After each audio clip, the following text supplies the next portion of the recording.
You guys have, Gerard was saying he seems happy with how you guys have played in every game of this series besides Game 5. Does it help at all going into this to know this is what's worked and just kind of be able to tap into that? I think we have confidence going into tomorrow.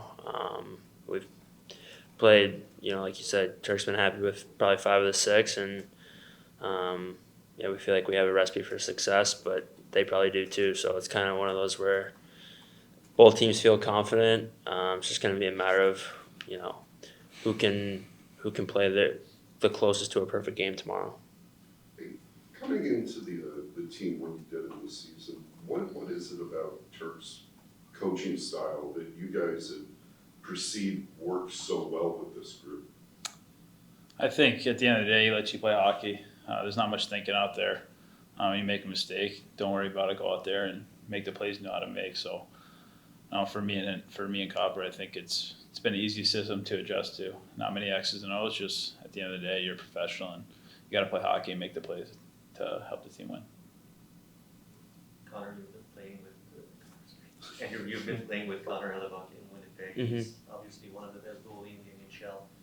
I know Shesterkin is a different beast, but how good is Shesterkin? Is there any night that you're really impressed with? No, they're. I don't want to take anything away from Helly, who's been fantastic, but Shesty's been unbelievable since I've been here, and I think they both kind of have that mentality that they should make every single save, and they're almost delusional with it. If something goes in, it's like, how'd that go in? Must have went through my glove. Something must have happened where both of them have that unwavering confidence, I feel like. So, and that's honestly really important for an elite goaltender to have that kind of confidence and short memory to put bad things away and kind of move on to the next play. So, he's been fantastic, and his puck handling obviously has been tremendous and a difference maker. Phil said last night he didn't know that Barkley was going to be in the lineup, but when did you guys find that out, and what kind of boost did it give? It's actually funny bringing it up.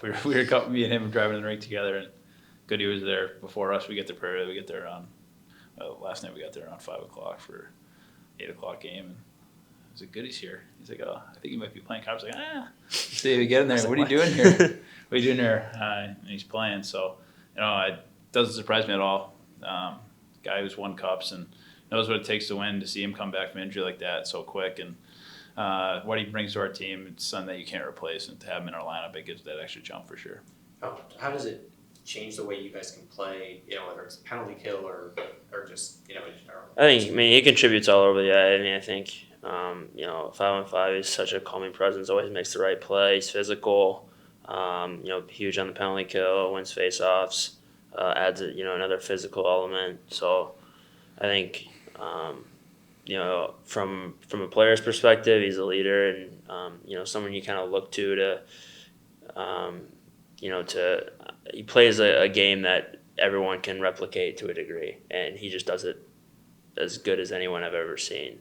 But for Turk, it gives him a lot of options, and his versatility is huge for our team. So kind of affects all aspects of the game for us. I know how confident you guys are in the group. Is there any thought that, because this game is in Carolina, you guys might go in as the perceived underdogs? And if so, what kind of boost can you get off of that perception, perhaps? We know how good of a team we have and know how important tomorrow's game is. And like Hopper said, whoever's going to play the perfect game and make less mistakes is going to win. And being an underdog or being a favorite, for us, whatever's said outside the room doesn't matter. For us, it's knowing how good we are and knowing the confidence we have in one another and knowing that we're going to do the job. You can't look at the past games that we played in this rink. You just got to look at the one tomorrow, and you can't look too far back in the past. You just got to focus on that one game and win it. We've been talking about Shesterkin, the way he's handling the puck. Carey Price is probably one of the best. Mike Smith is good also. Martin Bernard in the past. Where Shesterkin is still a young goalie, but how good he is to handle the puck and serve as a third D almost.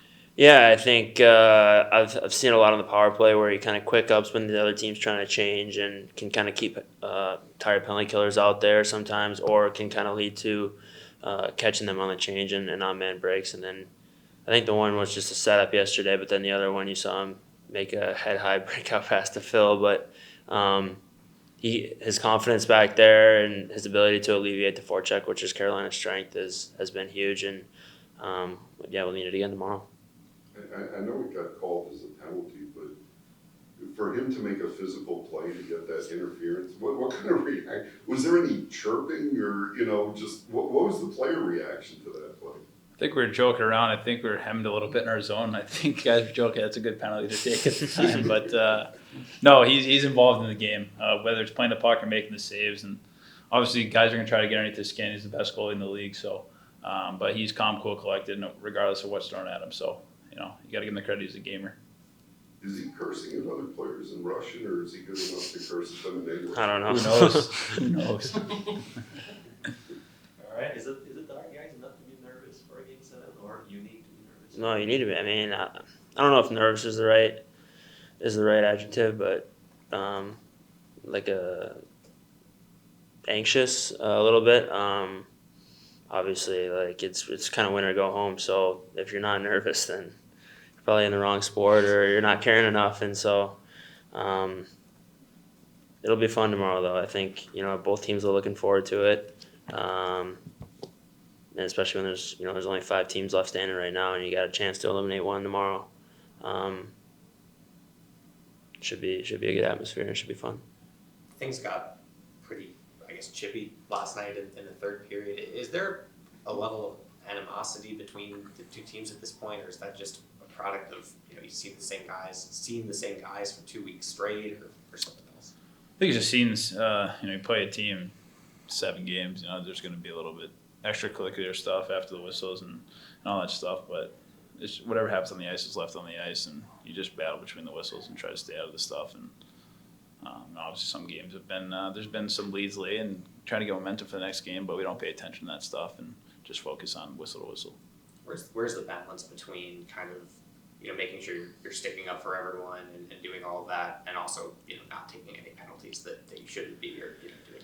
Well, I mean, tomorrow you're gonna have to. If you got to eat a punch, you got to eat a punch. That's just the fact of the matter. Game 7, there's no scores to settle other than the one on the scoreboard. So, we got to be really disciplined. We got to, if it takes eating a punch, and whether they get a penalty on it or not, it's gonna be important that we play 5-on-5 and don't give them any extra life by getting sucked into that. Like, we just got to concentrate on playing our game and winning on the scoreboard.